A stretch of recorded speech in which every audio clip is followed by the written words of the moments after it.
Brothers of the KBH and all other visitors. We have been having lively discussions, very interesting comments, and I thank everybody who is participating in these very, very important discussions.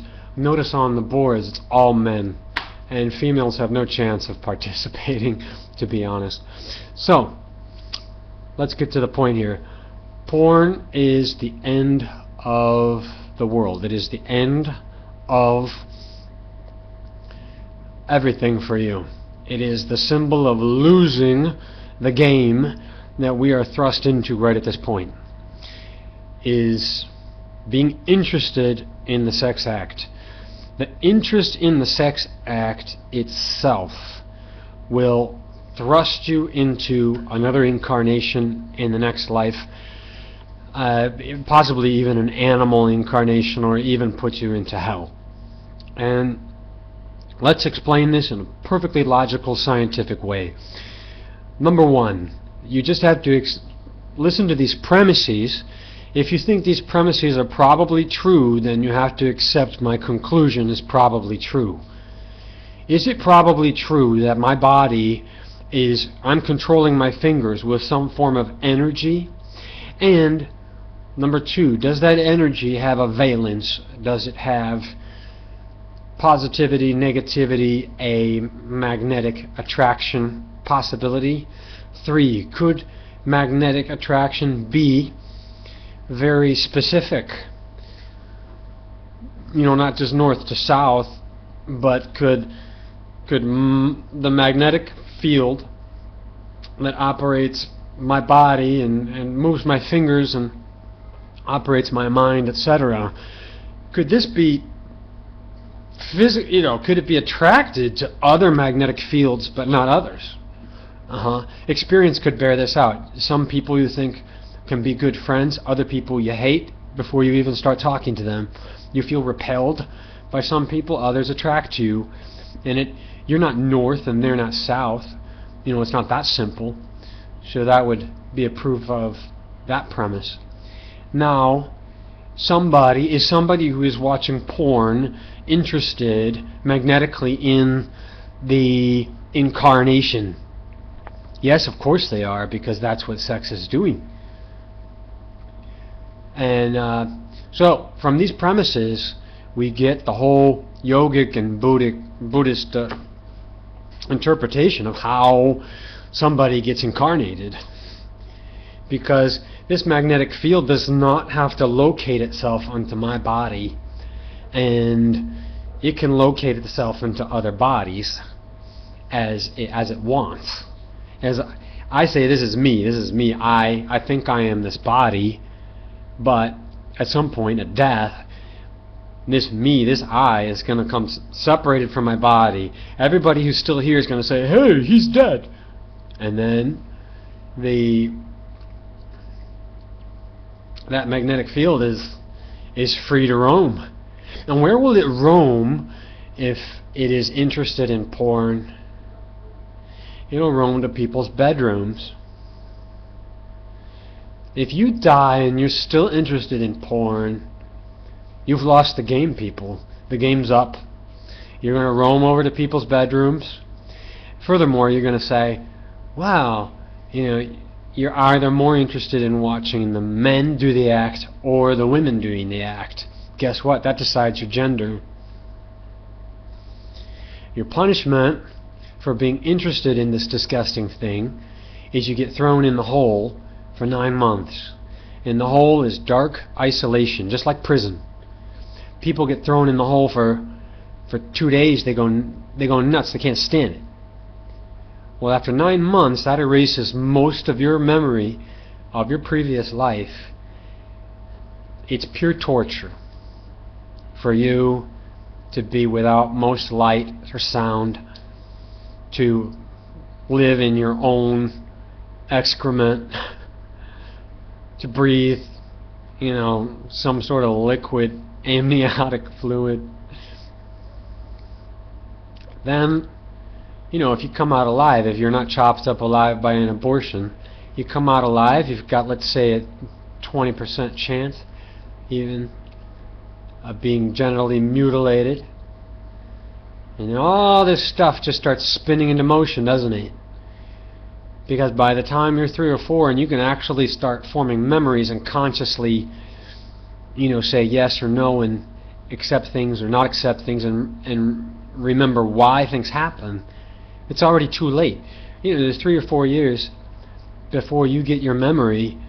You're being filled with experiences that will change you for the rest of your life, and you won't be able to access this stuff. For example, circumcision. Most men who are cut are crimped, will not have access to this experience. They're going to think, I'm just normal, And being mutilated is normal. It's just like a mushroom. And it's a big, horrid dry pole, and the urethra's sticking out in the air. And that's normal.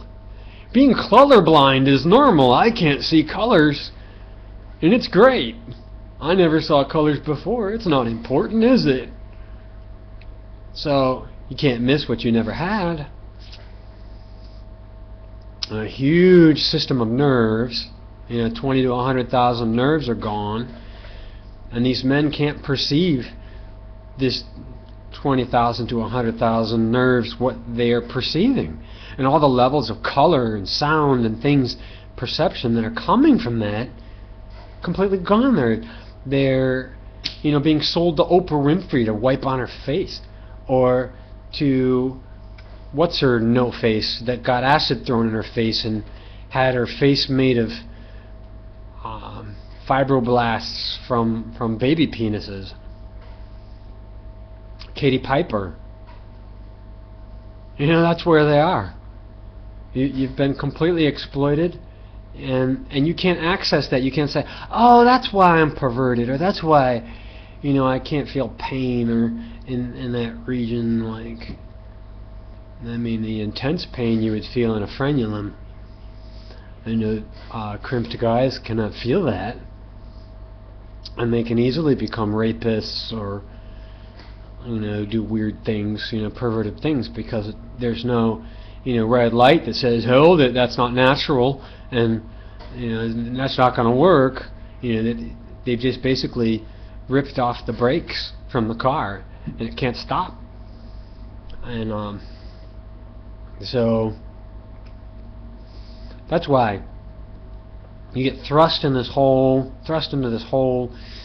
thing, and it's so easy to just go around again and again and again, because it's so hard to access logically what has happened to you and what is really forming your behavior. What's really forming your behavior right now is stuff that happened, the way you were born and how all that stuff happened. And then, if you're intelligent enough, you can begin to access that stuff. And if you're a yogi and you can meditate deep enough, you can start to access previous lives, stuff that other people think is just gone. They're like, well, somebody dropped this hard disk and all the information is gone. Well, no. Let's take that to an expert, right? And they've got tools and different things that can find out everything not everything, but a lot of stuff that was on that hard drive before, even after somebody pressed delete, or even after it's been smashed on the floor. And that's basically, the different levels of intelligence are coming from your level of yogic progress. And you realize, I think it's not super important where I was born. I think being born is kind of a gross process. It doesn't interest me a whole lot, and I don't want to identify myself with that too much. I feel like I've been around the world. I speak the different languages. I do these things. I'm gradually working towards sort of a human, or even let's just say a white or a European consciousness, and I don't want a consciousness that says, I am that thing that I was born with.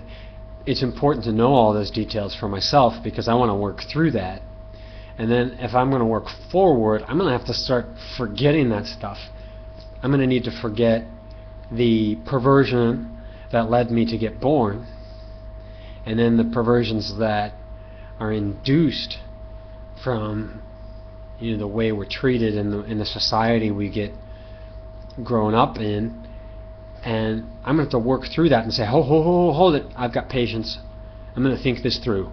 Is this really a noble or a good way to react to this? Like a lot of these pro-male, men's movement guys get into this bitching attitude against women, but they still want sex from women. They'll complain like, well, they won't give us sex as often as we want, or they use sex to bribe us or to control us and stuff. They complain about that stuff. I'm like, dude, if you don't get past that urge, you have to be controlled. There's no way out of it. If you meet, it's funny, if you put these guys in front of a woman that has no standards and doesn't use sex for any kind of control, she's just like, yeah, just bang it. It's alright. Anybody can if they want. Suddenly she's not sexy. She's not interesting anymore. So these guys are like gamblers. There has to be the option of losing. Otherwise they're not interested. And actually the odds of losing have to be really high. Otherwise they won't play this really dumb, rigged game. They're addicted to losing. There's a French philosopher say that. The gamblers, they're addicted to losing. They love losing. Let's not do that. We don't want to love losing. We want to love winning. We want to win the game, and the key to winning the game is losing the sex interest. Yeah, it's your road to Clint Eastwood coolness, It's your road to Swami Shivananda. Yeah, I don't need that. And that's what's going to make the difference when you get out of your body. Are you going to people's bedrooms and watching? Do you think that's interesting? And if the answer is no, congratulations, you're at least an angel. Yep. Sounds easy, but it's hard. And we're all here to support each other. Om to all the brothers. Thank you very much. God bless.